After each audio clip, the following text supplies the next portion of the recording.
യതീമിന്റെ വില നിങ്ങൾക്കറിയുമോ? നബിതങ്ങൾ പറയുകയാ അന വഖാഫിൽ യതീമി ഫീ ജന്നത്തി ഹഖദ.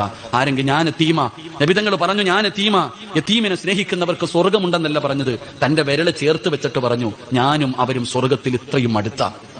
നബിതങ്ങൾ തന്റെ വിരൽ കാണിച്ചിട്ട് പറയാ, അള്ളാഹുവിന്റെ റസൂല് പറയുന്നു യതീമിനെ സഹായിക്കുന്നവൻ, യതീമിനെ സ്നേഹിക്കുന്നവൻ ഞാനും അവനും നാളെ സ്വർഗ്ഗത്തിൽ ഇതുപോലെ അടുത്താണെന്ന് മഹാനായ നബിയുനാ റസൂലുള്ളാഹി.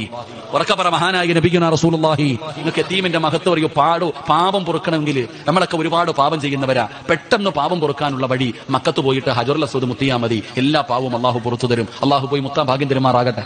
അള്ളാഹു പോയി മുത്താൻ ഭാഗ്യം തരുമാറാകട്ടെ. അവിടെ പോയാൽ മുത്താൻ പറ്റുമോ? പൈസ മുടക്കി മക്കത്ത് പോയാൽ ഹജറുൽ അസ്വദ് മുത്താൻ പറ്റുമോ? തൊടാൻ പറ്റുമോ? എവിടെ തൊടാനല്ലേ?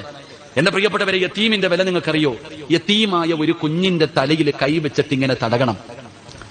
യതീമായ മക്കളുടെ തലയിൽ കൈവച്ചിട്ട് തലോടിയാൽ എത്ര മുടി നിന്റെ കയ്യിൽ തൊടുന്നുണ്ടോ അത്രയും പാപം അള്ളാഹു പുറത്തു തരുമെന്ന് നബിയുനാ റസൂലുള്ളാഹി.